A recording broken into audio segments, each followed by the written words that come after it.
Salut les sérivores et bienvenue dans ce premier numéro de Climax. Donc avant de commencer, je vais déjà vous expliquer ce qu'est le format. Dans Climax, je vais vous parler d'une série en particulier, vous la présenter, vous dire pourquoi je la regarde et pourquoi je vous la conseille, et aussi éventuellement faire une critique de temps en temps. Et pour ce premier numéro, je vais vous parler de Plebs. Plebs est une série anglaise méconnue créée par Tom Basden et Sam Yeffer qui nous raconte la vie sous la Rome antique de Stylax et Marcus ainsi que Grumio, son esclave flemmard. Marcus et Stylax travaillent respectivement comme copistes et déchiqueteurs au sein d'un bureau dirigé par une patronne snominarde et condescendante. Ils n'ont qu'une ambition dans la vie, se faire inviter dans les soirées et les orgies de la haute société romaine et de gravir l'échelle sociale. Marcus, interprété par Tom Rosenthal, est sarcastique et réservé. Son but principal est de séduire sa voisine qui vient tout juste d'emménager. Stylax, interprété par Joel Fry, est le colocataire de Marcus. Lui, son seul but dans la vie, c'est participer à un maximum d'orgies et se faire un maximum de meufs.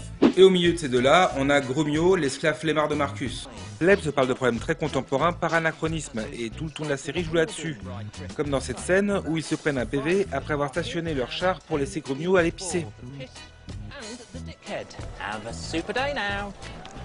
Pour ceux qui viennent de faire une rupture d'anévrisme, un anachronisme c'est transposer une situation ou un objet inexistant dans une époque donnée. Et ces anachronismes, on les retrouve dès l'opening avec ces morceaux de reggae qui sont présents dans chaque épisode et qui constituent la seule et unique bande-son de la série.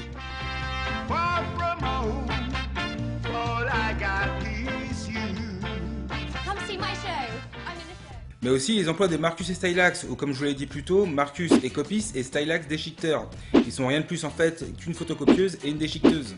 De même avec le Waterboy, qui lui n'est rien de plus qu'une fontaine à eau.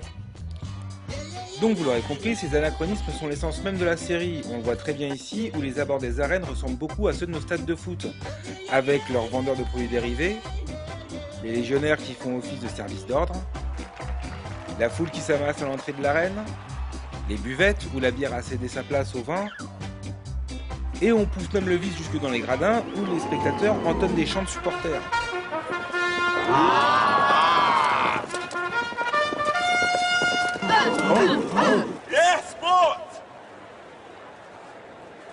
Un dernier exemple, dans Plebs, les vases peints de décors érotiques deviennent ici le porno de l'époque.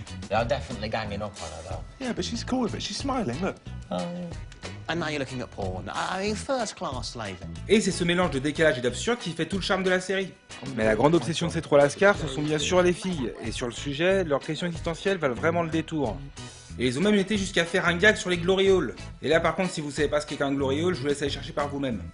Donc vous l'avez compris, le but n'est pas de faire une série ultra référencée, mais bien de se servir des objets ou du quotidien de l'époque de façon drôle et absurde, juste pour nous faire passer un bon moment. En conclusion, Plebs se révèle une série potache mais originale, amusante et très dynamique. Et le fait qu'elle soit composée seulement de 6 à 8 épisodes de 25 minutes par saison fait qu'elle garde ce dynamisme et on n'a pas le temps de s'en lasser. Et c'est un rythme qui lui convient parfaitement car soyons honnêtes, si elle avait été composée de 22 épisodes tournant uniquement là-dessus, ça serait vite devenu très très lourd. Donc voilà, c'est tout pour ce premier épisode de Climax, j'espère qu'il vous aura plu. Si c'est le cas, abonnez-vous à la chaîne et surtout partagez cet épisode. N'hésitez pas à liker la page Facebook où je relais les informations que je peux trouver à droite à gauche sur le net. Et surtout, pouvoir discuter avec vous et débattre d'épisodes qui passent au courant de l'année. Et sur ce, je vous dis à la prochaine, ciao!